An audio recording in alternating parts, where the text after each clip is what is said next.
Hello, Duke fans, and welcome to episode 455 of the Duke Basketball Report podcast. It is Sunday, November 6th, 2022, maybe, when we're putting this out.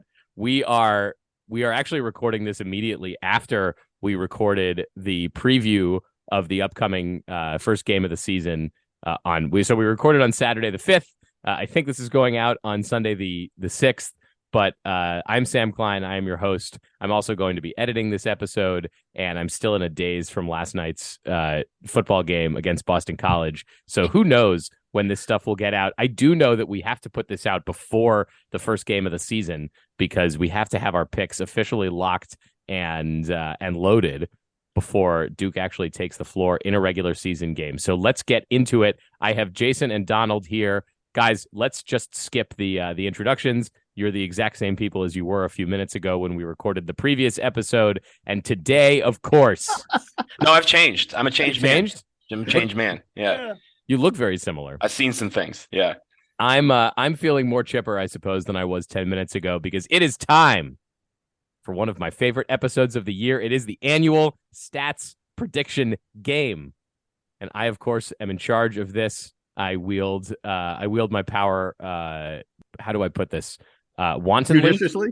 No. I would describe my authority as unjust and dictator. And absolute. Yes, absolute. There is no stopping me on this rampage. I started this thing a few years ago unannounced. It continues to be a disorganized mess, other than the fact that I do keep a spreadsheet that Jason and Donald both have access to on our very secret server. But the way that this works, if you are unfamiliar with the DBR podcast, if you weren't here last season, and by the way, if you weren't, welcome. It is so great to have you here. The way that this works, we pick a series of stats categories related to Duke basketball. We predict the outcome of those stats categories, and at the end of the season, the person who gets the most points wins. What do they win? A trophy that a listener promised to buy us a few years ago that I still haven't gone to the store to purchase. It is going to be called the Joey when I get around to it. But guys, I am just too lazy for that sort of thing. I barely got this game ready to go. So the research is wait. light. Why? I'm trying to remember. Why are we calling it the Joey? Oh, he was naming it after. I think he was named after his son or something. After a son or a dad. So it was a Duke basketball. Yeah, it was one of those things. He has to pay for it for that to happen. That's right. No, he offered that. I just have to go order the thing. Go order it. Yeah. Also, I was going to, because I'm pretty sure I am the holder of the Joey, of the imaginary Joey. I was going to get a stuffed kangaroo and sit it here on the show for you guys to see. But I'll put it on my home desk, so it's in my virtual background. Yes. We can do that if we ever get around to the thing. I don't want to get too off topic here. So let's get right into the game because we have a lot of categories this year. I believe we're going to do 26 total categories, which is more than we've ever done. We're going deep on a number of players on Duke's roster. So gentlemen, wait. We should note that we will post all this to the DBR forums, the Duke Basketball Report forums. If you are not someone who goes and reads the Duke Basketball Report forums, you're missing out on some fun stuff. Some headaches, but also some fun stuff. And we will post this there. And we want all of you to put your picks as well, because maybe you're smarter about Duke basketball than we are. In fact, it's entirely likely that you're smarter about Duke basketball. Yeah, right. There's not a high bar to clear. No.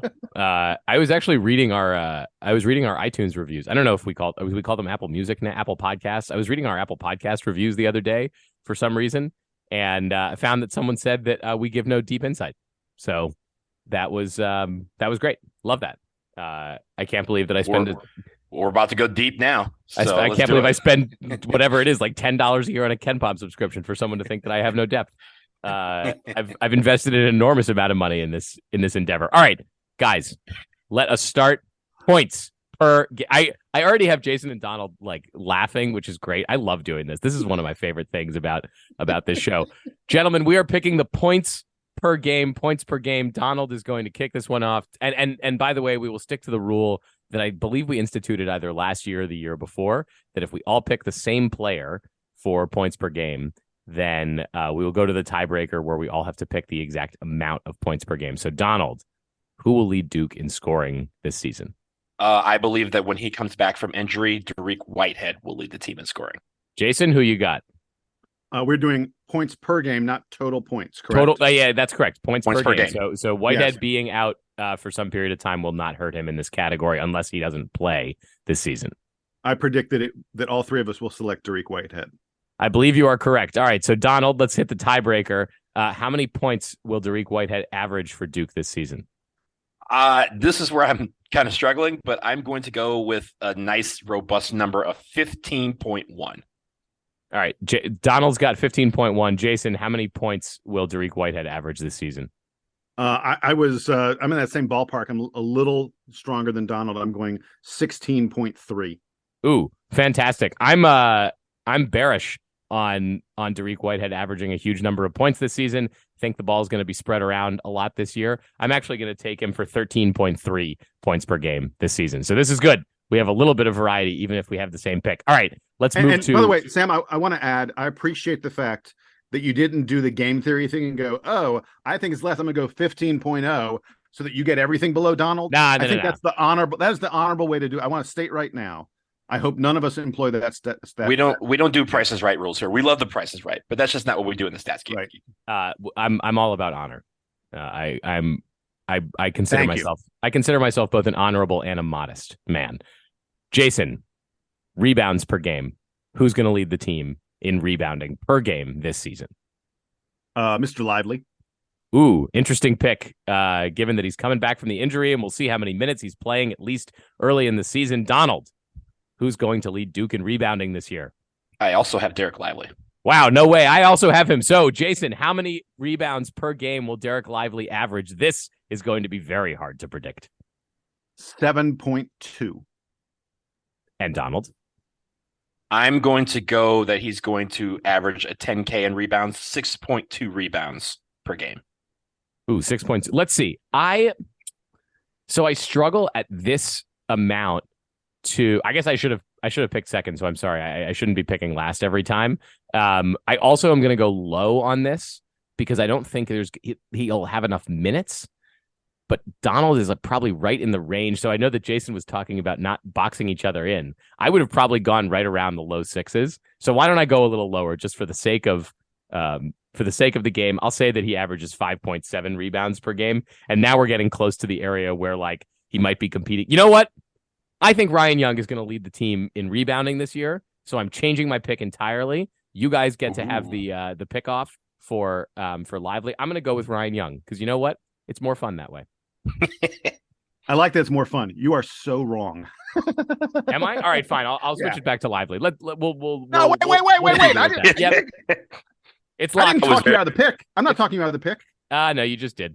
All right, blocks per game. I'll go first on this one. I think this one is going to be Derek Lively. This one seems like the most obvious to me of categories that will be won by a certain person. So now blocks are hard to come by. And we know that Lively will be adjusting to playing in college. So does everyone agree? I'll just ask for nods that we know that we're picking Derek Lively. Yes, fantastic. Yes. All right. Yeah. The number of blocks that Derek Lively will average this season, I am going to go with 1.9. Donald, how many blocks will Derek Lively average this season? 2.2. Ooh, I like it. And Jason, box yourself in. Go with 2.0. I was going to say 2.2. I swear I was going to say 2.2. Man, it is really, this is a tough one, but he's supposed to be truly elite at this. I'm not trying to box you in, Donald. I'm going to go 2.3. It's not boxing. I was on 2.2, but I'm just going to go 2.3. All right. Assists per game. I feel like there was a clubhouse leader coming in.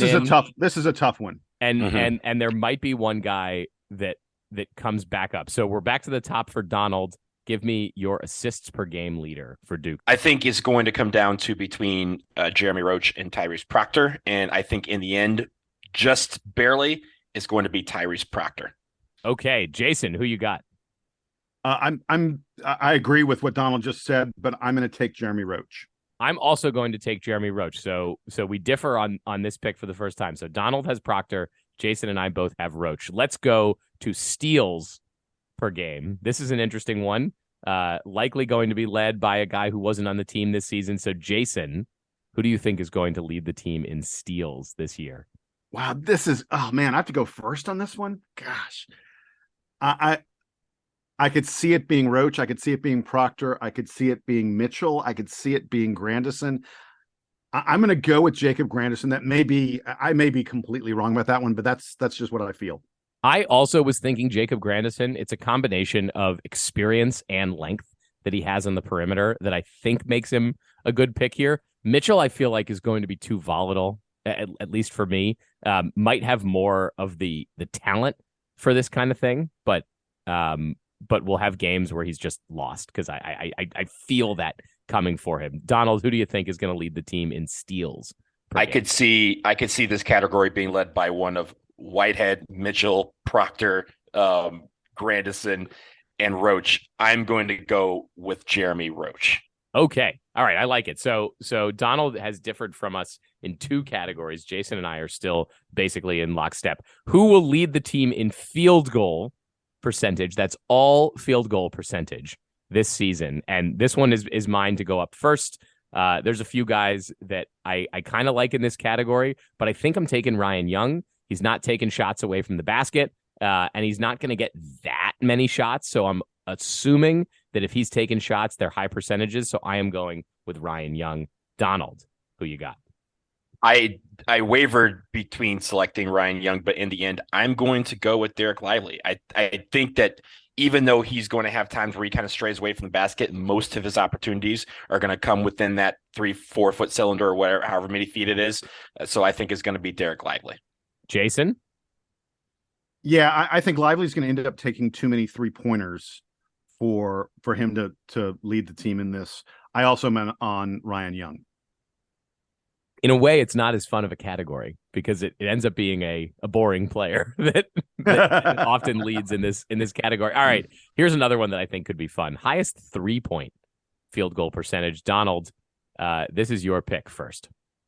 And this is, to clarify, we were talking about at least one attempt at least half attempt per game or something like that. In the past, we've done at least half of an attempt per game. So maybe if you were thinking about taking Jayden Schutt, you would have to pause and consider, is Jayden Schutt going to take enough threes this year for Duke? Half an attempt per game is 23s over the course of the season. He's going to take 23s. Yeah. If he doesn't get on the floor, then he doesn't take 3-pointers. So Donald, who's going to lead the team in 3-point? I went with someone. This might be the wild card pick for me. I'm going with Kyle Filipowski. I think when he does take his threes, he's going to make a lot of them.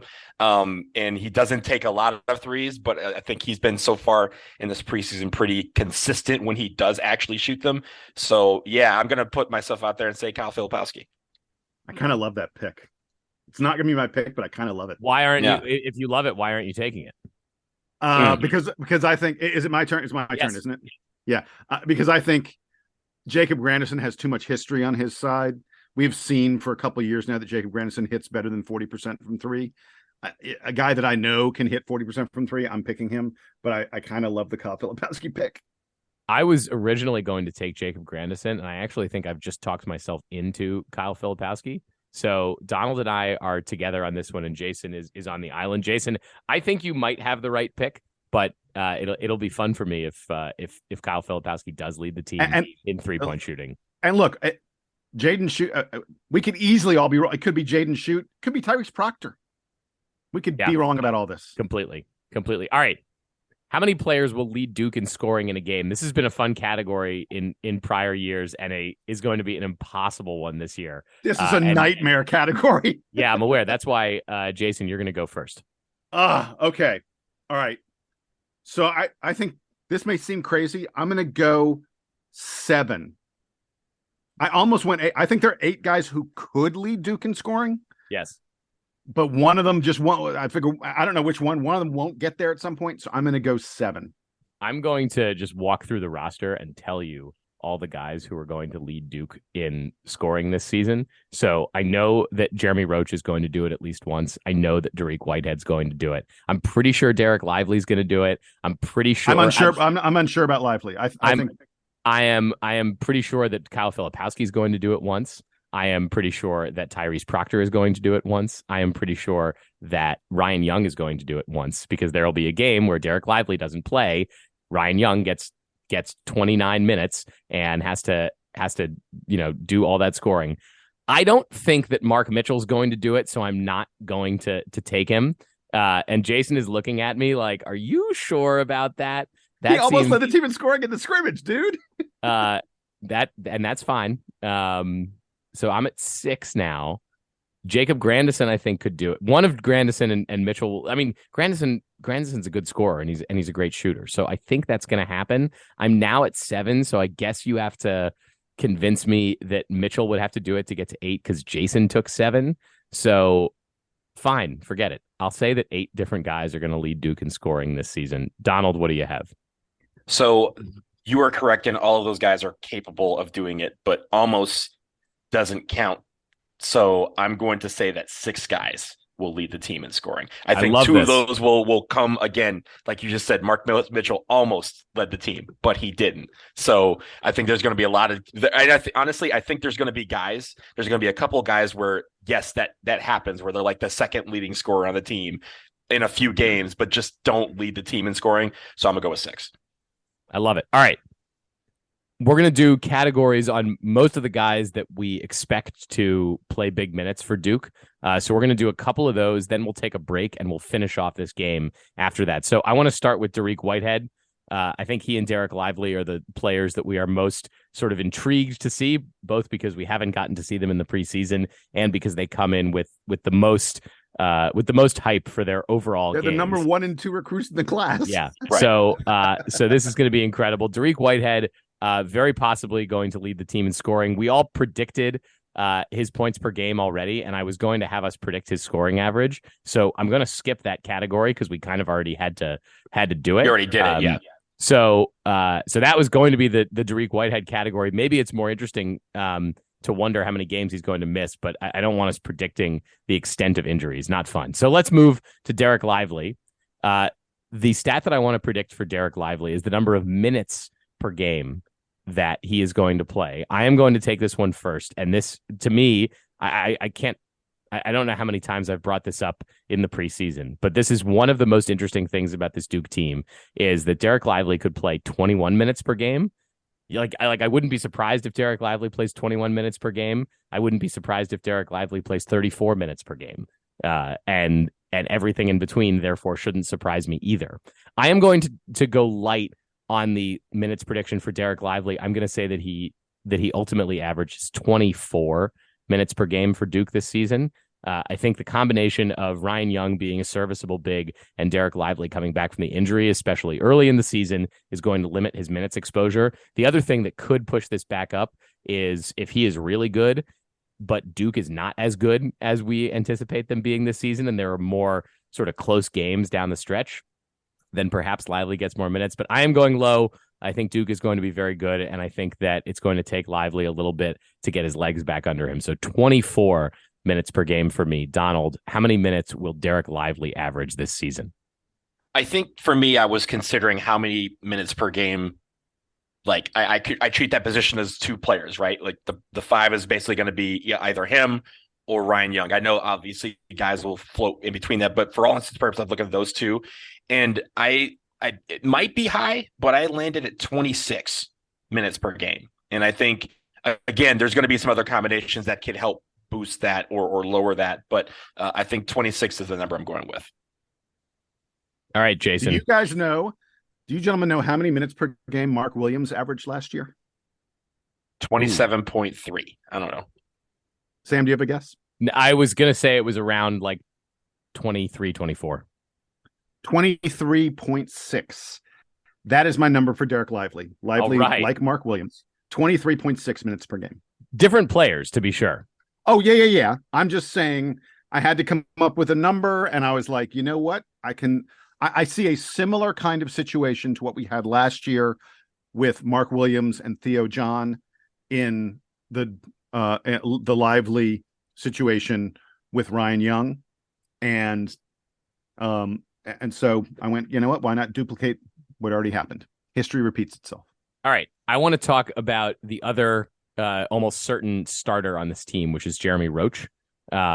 We have talked about how he may be sharing some ball handling responsibilities with Tyrese Proctor. So for Jeremy Roach, we're going to guess how many games he has at least 5 assists in the game. Jeremy Roach has been a good, not great point guard for Duke in his 2 years already. Doesn't usually blow up the stat sheet.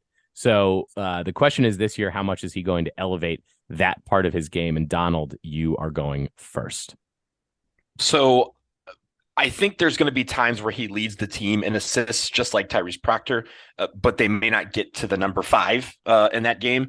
I do think that he gets 5+ assists and this might be low, in 6 games. I think there's 6 games where he gets at least 5 assists. But again, I think there's going to be more games where he either is the leader in assists or shares the lead with someone else, but is lower than 5. Jason? Donald and I are on different planets. I got 18. I think there'll be 18 games where Jeremy Roach gets to 5 or more assists. I hope you're right. Like this is where I hope you're right, because I don't think 5 is that huge a number for a point guard. I mean, he could get 5 assists and not lead the team in assists that game.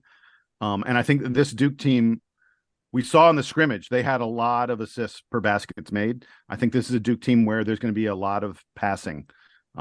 So I'm somewhat splitting the difference and leaning towards Donald's guess between.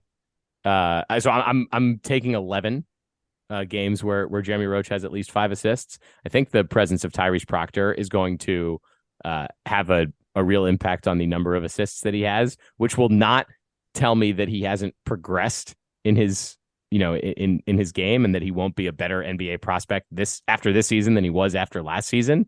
But that may not be reflected in the numbers as much as it's reflected in the quality of his play. So I'm going to go with 11. All right. I want to talk about another guy who we expect to be a starter. That's Kyle Filipowski. And what I would like us to predict is the number of games in which he has at least 4 3-pointers. I think that Kyle Filipowski has the ability to go off from downtown. Donald has already mentioned that he and I both expect Filipowski to lead the team in 3-point field goal shooting percentage. So how many games will be, and by the way, if he's making 4 threes, it becomes a Kyle Filipowski game almost by definition. So Jason, how many games do you think Kyle Filipowski will make at least 4 3-pointers? So just really quick, while we were doing this, I'm just checking last year to see how many times AJ Griffin hit 4 3-pointers in a game. 1, 2, 3, 4. The research is live 5, on the Basketball 6. Report podcast. So AJ Griffin did this 6 times last year, which is really impressive because I think Kyle Filipowski will hit 4 3-pointers in a game twice. Only twice. 4 3-pointers is a lot of 3-pointers. I agree. I think he's going to do it 5 times. Donald, what do you got? I had 1, 2, 3, 4. 4 games. So Donald has boxed himself in potentially, depending on exactly where you think this is. And there's a great amount of anchoring bias that goes on when we make these picks that I really love to track. All right, guys, we're going to do one more of these predictions, and then we're going to take a quick break. We mentioned Tyrese Proctor a couple times already, but we have not said his name enough. We haven't said. Agreed. But we were also talking. We were talking about assists, and we were talking about Jeremy Roach having assists. So on the topic of Tyrese Proctor, I'd like to know. I was going to say the number of games in which Tyrese Proctor leads the team in assists, but that sort of forces us to also guess how many games Duke will play this season. So instead, I would like to ask you for the percentage of games in which Tyrese Proctor leads the team in assists. So if you had a hard number in mind, just convert it to a percentage. Jason just gave me this look that he wasn't expecting me to change the question format like that. So I'm going to go first. I'm going to say that Tyrese Proctor leads the team in assists in 42% of Duke's games this season. And Donald is going next. Y'all making me do math in this month? Yeah, so half is 50%. Right. 100% would be all. I would say, let's go. You're the guy who said Jeremy Roach is only going to have 6 games of 5. Yeah, and I said that Tyrese Proctor would lead train, assists. baby. So I'm going to say 46%. Okay, I like it. Even though And Donald, by the way, also says that Proctor is going to lead the team in assists per game. Mm-hmm. So I think I need to refresh on all my math rules. But Donald, you might have to pick a number over 50 to be, or at least you'd have to be close to 50, which I guess you are with 46. Well, it's assists per game. Which, again, you don't have to lead the team to have a high assist number. Donald thinks Tyrese Proctor is going to have a bunch of games where he gets like 14 assists and exactly. Let's go. Exactly. 100-point games. Let's go. He's big into one-run wins in baseball. Jason, what percentage of the games is Tyrese Proctor going to lead Duke in assists? I think a little more than a third. I'm going 38%. Ooh, I like it. All right, guys, let's take a quick break. We'll do a bunch of the subs and we'll do some team stats when we get back. Stick around.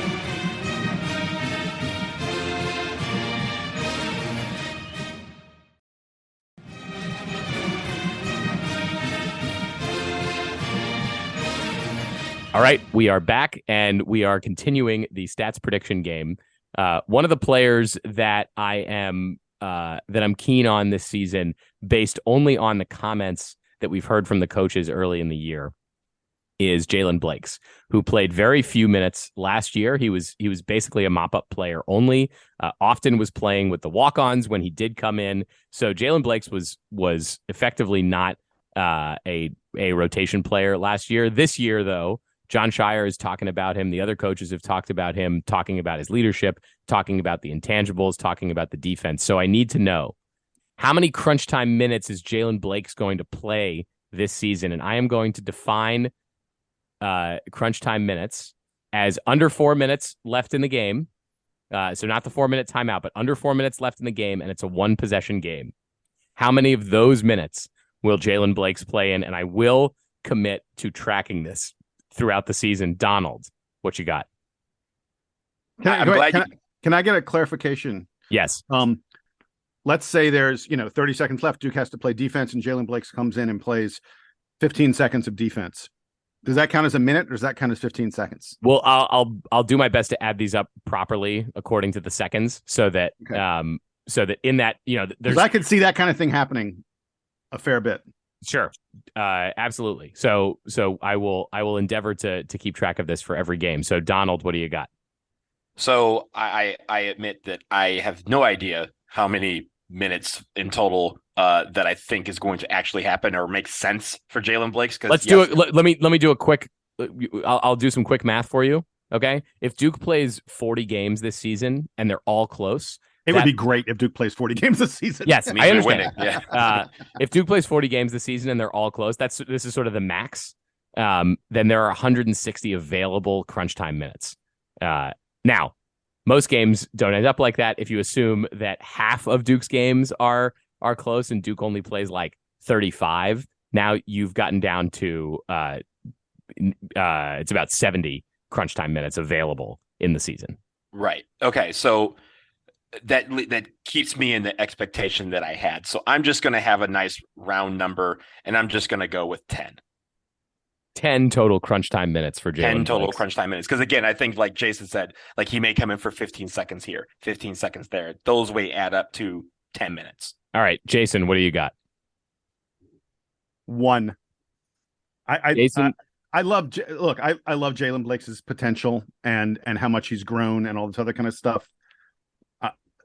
I don't really expect him to be in the game in a 1-possession, 2-possession game in the final couple minutes of the contest. So again, I think there may be some times where he comes in to play defense in a key moment. I sort of doubt that's going to happen very often. So I go 1 minute. I think Duke is going to struggle in a lot of games this season, and I think that Jon Scheyer is going to be looking for veterans to lock it down for him. I'm giving Jaylen Blakes 13 crunch time minutes this season. So there we go. I'm highest on this category. All right. Let's win this category. I love Jaylen Blakes. I'm going to win this category. We should all have to predict our best categories and go like double or nothing or something on them. That would be fun, but too complicated for me to calculate at this moment. Gentlemen, let's talk about Ryan Young, a player that we're all very intrigued by. We know that he's going to make an impact this season, even if Derek Lively is fully healthy. How many games is Ryan Young going to score in double figures? He's done this before. He obviously has transferred from Northwestern where he got big minutes, so he is used to scoring in double figures, even if it's not something he did every game last season. Jason, what do you think? I hope that there was going to be time for me to look up Ryan Young, how many times he did this last year. I'm going to say he's going to do this 8 times for Duke. All right. I think that number is about right, but maybe I'll go slightly higher because 8 is a great pick. Ugh, Thank you. I really liked 8. I might go 7, just to sort of be around there. And so, Donald, you get to pick 7 or 8, or don't pick 9 or 6. I was going to go with 11. It seems a little higher, but I think 11 is where I'm at. All right, I love it. I am apparently not in on this, so I just don't think we're going to get much scoring from the bigs, I suppose. I'm trying to square all of my predictions together. Gentlemen, Mark Mitchell is an intriguing player because it seems like he could have games where he is amazing. It seems like he could have games where he totally disappears. So how many minutes will Mark Mitchell average this season? And I am going to take this one first. I think that he's going to be a key piece, but that he's not going to be sort of starter type minutes. I'm going 18 minutes per game for Mark Mitchell. And I wonder at that level if he can show enough to leave early or leave after this season for the NBA, or if he sticks around for a second year. Donald, what do you think? I think there's going to be times where we see him start again as John Shire kind of rotates. Has some tinkering with his lineups throughout the season. We see that all the time. I have it a little higher. I have it at 21.3 minutes per game. And Jason. I'm even higher on Mark Mitchell than either of you guys. I'm going 23 minutes per game. This dude's athleticism is going to have to be on the floor. Let's talk about Jacob Grandison. Of course, a transfer. This is going to be his 5th year playing college basketball, his 6th year in college basketball, because he had one redshirt season at Illinois, but 2 years at Holy Cross, 2 years at Illinois, and now he comes to Duke. Jason, I need to know, or actually, I'm starting with Donald on this one. Donald, I need to know, what will Jacob Grandison's 3-point percentage be this season? And just in case you're curious, last year, 41% from 3. The year before, 41.5% from 3. So he has some established norm on his 3-point percentage. Yeah, and the interesting is, and it has nothing to do with Jacob Grandison, but I think he struggles a little bit more this year than he did in recent years because I don't think he gets the ball enough to kind of be as consistent as he normally is. So I'm going with, and this might be a little low, 37.3%, which is still fairly good, but just slightly below where he normally is. Jason, what do you think? Higher than Donald on Jacob Grandison's 3-point output? I am, and as you'll recall, I picked him to lead the team in 3-point percentage. That percentage will be 42.2%. Very specific. I like it. I'm also wondering sort of where Grandison fits into the game plan and into the flow here. So I'll go slightly under on his prior year's performance at 41. I'm going to take him right at 40% from 3, which is still a great percentage, but not quite as high as Jason is. It also implies that I think that Kyle Filipowski will average better than 40% from 3. And just because that feels like a lot, I am going to now bring my guess for Jacob Grandison down to 38.7%. Like what I did there? Revising on the fly there, huh, Sam? That's how I play this game, is dangerously. All right, I want to talk about Jaden Schutt. Jaden Schutt, a player who has not featured prominently in the preseason, although a player who came in with enormous hype around his 3-point shooting. We asked how many times Kyle Filipowski will have at least 4 3-pointers in a game. I want to know how many times Jaden Schutt is going to have 3 3-pointers in a game for Duke this season. And you could tell me it's none if you really wanted to, Jason. No, I'm going to tell you it is 3. 3 times he will do this. It feels like it could be a lot, depending on his minutes. I'm going to go second, and I'm going to say he's going to do this 1 time this year. Donald, what do you think? I'm going to put myself right in the middle with 2. I think a couple times in the early part of the non-conference season, we'll see him get a few threes off. Hey, speaking of the early part of the season and big scoring nights, Donald, should we do your favorite category? I love this category. We're going to transition to talking about a few team categories, one of which is going to be 100-point games, famously Donald's favorite category in all of the stats game. Donald is always wildly optimistic about that. So, Donald, in honor of this being your category, how many times will Duke score 100 points in a game this season? 38. No, not 38. Funny enough, I feel like just like in recent years, and I'm pretty sure I got this right last year, we get close to 100 a few times, but we just don't get over the hump in those games. So right, if it was times Duke scores 95, I think. Yeah. But I'm going to go one time. I think there will be one time we get over 100, but I think we get close a few more times. Jason, what do you think?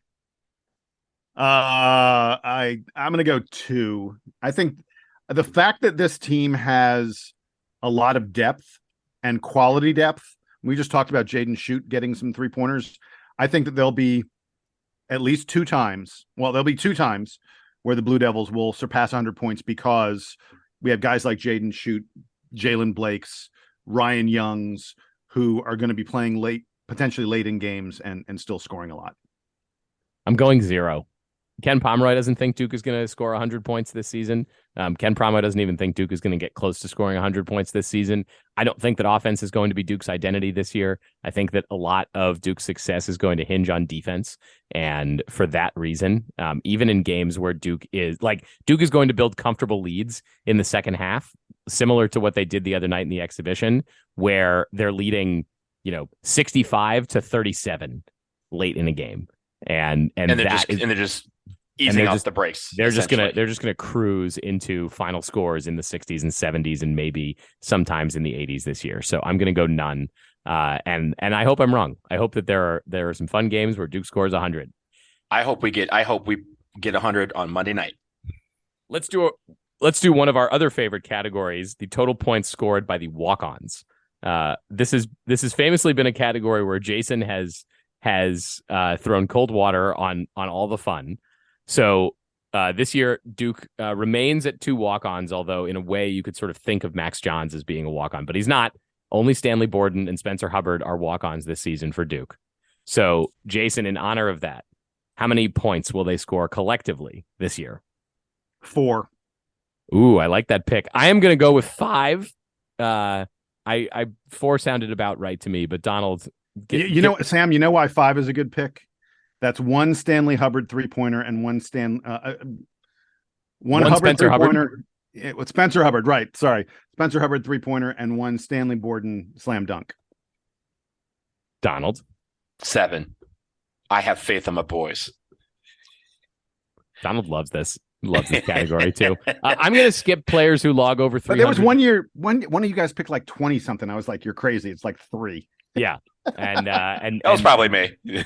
And I like those picks. Although last year, you guys were smart last year because Coach K's grandson filled it up. Mm-hmm. And now he is. Didn't he? Isn't he playing at NYU? NYU. Yeah. He's a Violet now.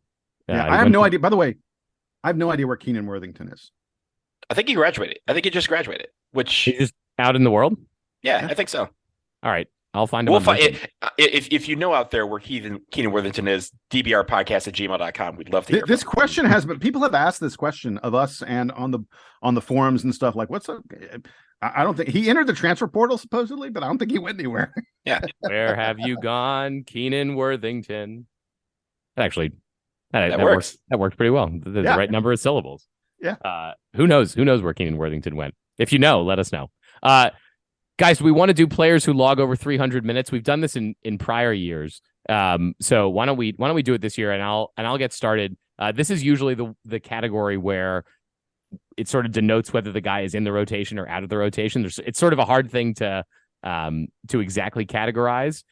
I think that this is a year where Duke is going to just have more depth. I think that 9 guys are going to be over 300 minutes this year for Duke. Donald, what do you think? I'm going to go with 8. I think, as we've mentioned, there's 8 guys who we think can do things in a game and be a part of that rotation. So I think 8 guys get over 300 minutes. And Jason. Yeah, I was vacillating between 8 and 9. If Duke plays about Basically, to get to 300 minutes, probably you got to be playing about 8 minutes a game. And I think Jaylen Blakes comes up just a little bit short of that. I'm going with 8 players as well. All right, let's talk about my favorite category, the one that I think is one of the best indicators for the team's overall success, and that is the KenPom defensive rank. The offense may be weird this year, but I love predicting the defensive rank at the end of the season. So I will take this one first, as I did for the last category, and I am going to say that at the end of the year, Duke is going to be ranked 5th in KenPom at the end of the year. Literally, Donald. I was going to say 5th. That was my number. You can say 5. So, Jason, you can take 5, and Donald, you'll just have to go above or below that. Actually, I'm going to take 6th. I'll go 6th. Donald. So I'm going to go a little lower because I think we're going to be a little bit more of a balanced team than people realize, and I'm going to go 9. I still think we're in the top 10, but I think we're at 9. Ooh, really boxed in Jason on that one. So that's interesting. All right. Guys, road wins. I think this is a Jason category. This feels like one of those Jason categories. So, Jason, walk us through the road opportunities for Duke this season and therefore the number of road wins. All right, so Duke doesn't have any road games. We have some neutral court games, but we have no road games during the non-conference schedule. So the road games are all conference games.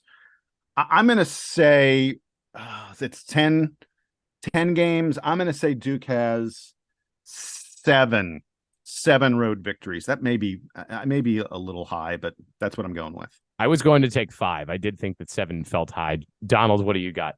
If we're going to compete for the ACC, which I expect us to do, you have to win at least 7 road games. So I had also picked 7. All right. ACC teams in the NCAA tournament. This has been underwhelming the last few years. The ACC the ACC has really been the top 3, 4, 5 teams and then a lot of dreck. So do we think that is going to change this season, Donald? Yes, I think the ACC gets some respect back. I think last year's performance amongst, again, some of the top teams in the conference solidified that. I think they get a little bit more love. I think they get 6 teams into the NCAA tournament. Jason? Damn it, 6 was my number as well. I'll go 7 just for the sake of doing something different. And I'll even tell you that I think the surprise team there, the team that's going to sneak in, people are going to be like, what? Is going to be Clemson. I was also going with 6. I'm sort of feeling like the ACC is going to have to prove it to me. And I haven't admittedly reviewed all the non-conference schedules to see if there are great opportunities for these teams. I assume that most ACC teams give themselves a couple chances in the non-conference schedule, whether it's in neutral court environments like during Thanksgiving or during the ACC Big Ten Challenge or elsewhere to snag those wins. Ultimately, like the number of teams in the ACC that make the tournament is mostly decided by the end of December. And then we head into conference play kind of knowing how good the conference is. And then it's a matter of jockeying for who actually gets to represent the conference in the tournament. It's not a perfect system, but it will give us some sort of direction. Guys, one last category, because I cut a couple as we were going. Before we go to the last one, I want to add one. This is the Wendell Moore category. Last year, number of times Wendell Moore would average 10, would get 10, 5, and 5 in a game. And he blew us all away. He was amazing at getting 10 points, 5 rebounds, 5 assists. I would like us to pick how many times Duke will have a player. I know there won't be an individual who does this a lot, but if anybody on the team has a 10, 5, and 5 game, it will count toward this category. How many times will Duke have a player have a game good enough to be a Wendell Moore game, a 10, 5, and 5 game? And I'll even go ahead and say that if you get 5 block shots, if Lively has a game where he scores 10 points, 5 rebounds, 5 block shots, that would be a 10, 5, and 5 game as well. So how many times will someone get a 10, 5, and 5 So essentially game? The 10, 5, and 5 can be any positive category. Correct. Okay. Correct. Right. 10 doesn't not have turnovers, to be points. Not turnovers. Fouls. Yeah. 10 doesn't have to be You can't do points. 10 fouls. No, 10 has to be points. 10 has to be points. 10 points, so 5. 10 points, and then 5 of other categories. Got it. Correct. I was trying, Jason, I'm glad that you brought this up. I was trying to figure out how to shove this category back into the game this year, because I didn't think that there was a player who obviously is going to do this. Tariq Whitehead might do it. Tyrese Proctor might do it. Jacob Grandison might do it. Hell, Jeremy Roach might do it on a night where he's particularly electric. And as you said, I think Roach may be the guy that leads us in this, because Roach has shown he can rebound some too. So getting 5 rebounds. And if you're putting block shots in here, certainly Derek Lively has an opportunity to do this. So there might be a few of these games. I love this category. May I pick mine first? I think that Duke will have 12 of these games this season. Donald. I'll go 10. And Jason. Yeah, I think 12 is a little bit frothy.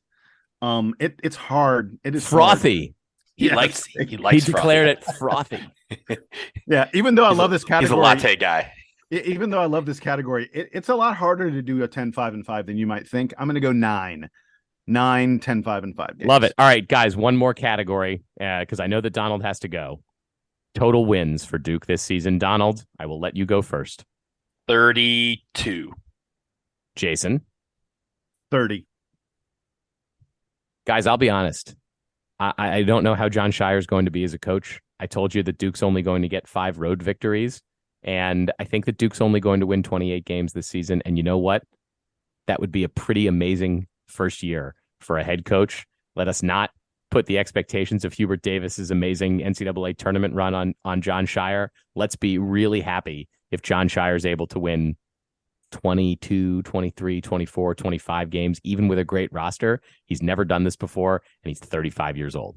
So there is a lot riding on it this season. I'm going to go 28, and even that makes me feel nervous. So that is the stats game. I'll post the results of this, and if I get really motivated, I'll post a survey where folks can enter in their own set of picks for this. So thank you, Jason and Donald. And thank you to all of you for sticking with us for the stats game for another season. It is going to be a great, fascinating, amazing year for Duke basketball. We are going to see so many things that we have never seen ever before. And we are excited to hang out with you and each other to talk about them all year. Good luck to Duke. We hope that they blow away my wins projection. But that is going to do it for this episode of the Duke Basketball Report podcast. Stay in touch with us. dbrpodcast@gmail.com. We love hearing from you, especially now that basketball season is here. We will talk to you again very soon. We have some great stuff coming up this week on the topic of Duke basketball, not to mention whatever Duke football stuff comes down the line. So for Jason and for Donald, I am Sam. This is the Duke Band to take us home.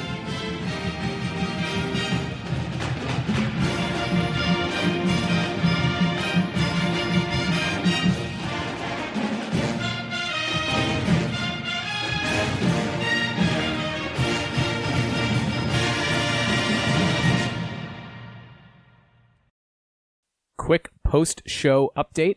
I did get motivated and I did create a survey, so you can find a link to that anywhere that you found this podcast in the podcast description. You can also find it on the DBR forum. So take that survey, fill it out. We will know where your picks stand against our picks at the end of the season. Hopefully you do better than we did. And either way, we are extremely excited for men's basketball season to be back. So let's go Duke.